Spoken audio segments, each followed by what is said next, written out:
Entonces, es interesante entenderlo como en el contexto histórico. Aristóteles desarrolla una teoría que se mantiene hasta prácticamente entrado el siglo XIX, que es la lógica aristotélica, que nosotros solamente llamamos silogística, que es una serie de recetas para saber cuándo argumentar bien y cuándo argumentar mal. El problema está en que la serie de recetas de Aristóteles tiene dos problemas principalmente. Uno, no es generalizable ni matematizable, es decir, yo no puedo hacer una teoría en este sentido anterior de esa lógica aristotélica, y en segundo lugar tiene fallos.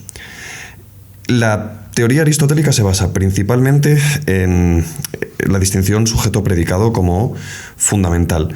La cognición y el proceso cognitivo, nuestra racionalidad, y desde el propio logos aristotélico, el propio pensamiento, hasta cualquier teoría, todo parte, y uno lo puede rastrear en todas las distinciones históricas y demás, de una distinción entre sujeto y predicado.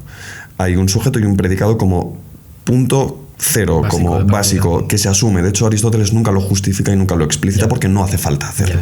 Y eso se asume. Es intuitivo, por así decirlo. Eso es. Todos mis enunciados son del estilo los muebles son marrones, o no sé qué es no sé cuánto, o A es B. Ese A es B, con un sujeto, una cópula y un atributo, diríamos nosotros, un predicado, es atributo y no predicado en la sintaxis española porque es fundamental, ¿no? Porque es la distinción primordial. Bueno, pues a partir del siglo XIX, una serie de tipos muy inteligentes, Aristóteles también lo era, por eso pervive hasta el siglo XIX. Sí, bastante tipo, ¿no? No está mal. Una serie de tipos bastante inteligentes empiezan a ver y a preguntarse, bueno, ¿y qué pasa si estas reglas o este recetario empiezo a definirlo como están haciendo los matemáticos en álgebra? Si yo tengo, por ejemplo, dos números, yo puedo manipularlos con una operación de suma.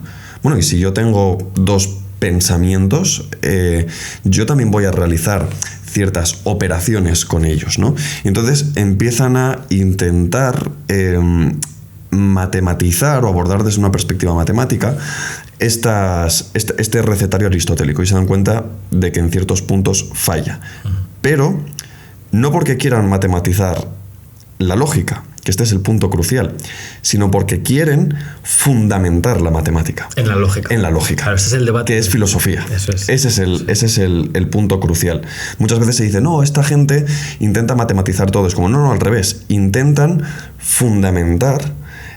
Y por eso el libro famoso de George Boole, del que hoy estudiamos las operaciones cuando hacemos álgebra de Boole, se llama The New Laws of Thought. Son las leyes del pensamiento, ensayos de una nueva lógica. Frege, su obra principal, se traduce al español como conceptografía.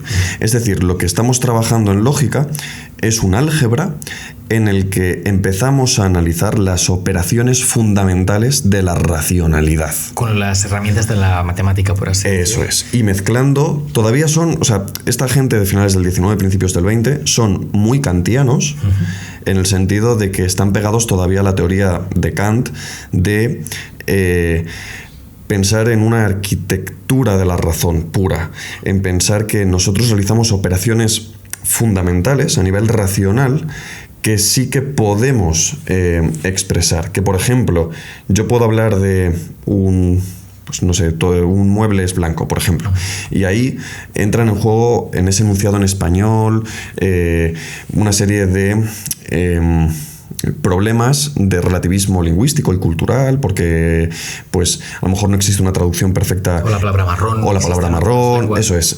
O incluso hombre y man, por las connotaciones que tienen históricas, filológicas, tal, no se pueden equiparar. Igual no existen sinónimos perfectos, ¿no? Dentro de una misma lengua, etc. Bueno, pues ellos dicen, bueno, eso me da igual. Porque yo lo que sí tengo claro es que cuando yo enuncio eso, estoy haciendo una operación que es seleccionar un objeto y predicar del algo. Como el propio Aristóteles pensaba que la distinción sujeto-predicado era una distinción fundamental, era por algo, ¿no?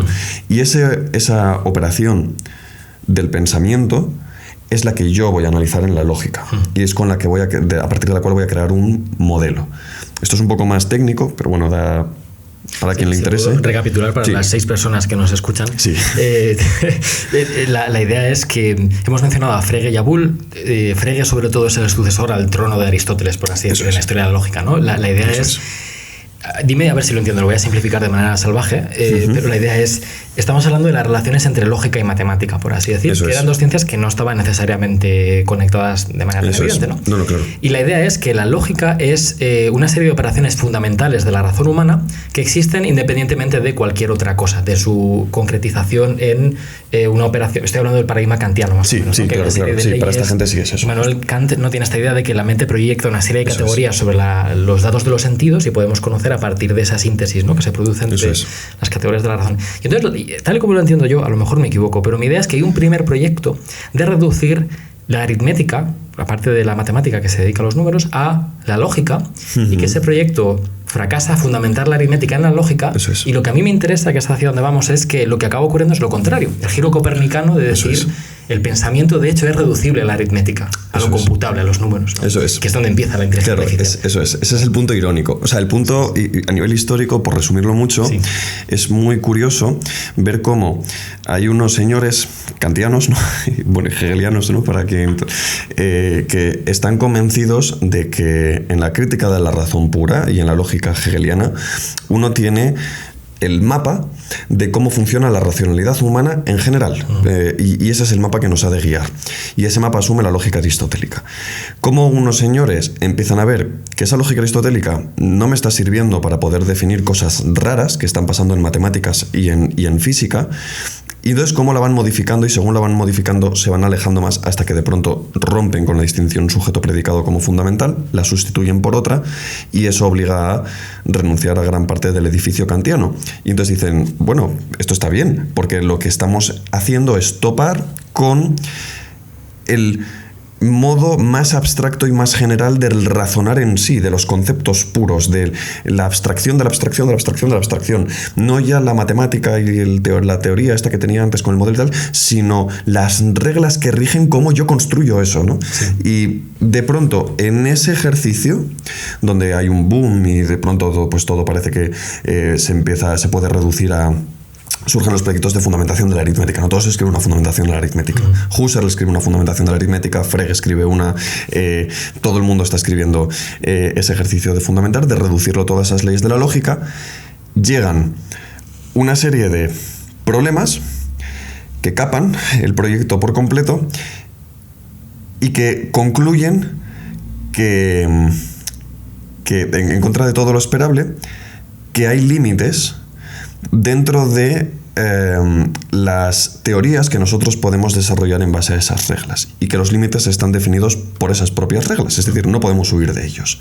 Y entonces surge una pregunta fundamental que es, bueno, ¿y estos límites son límites míos de esa capacidad de racionalizar que yo estaba abstrayendo, o son límites de la realidad que yo puedo conocer? El problema que habías planteado antes. El problema que habíamos planteado antes. Por eso la idea de modelo es muy fundamental.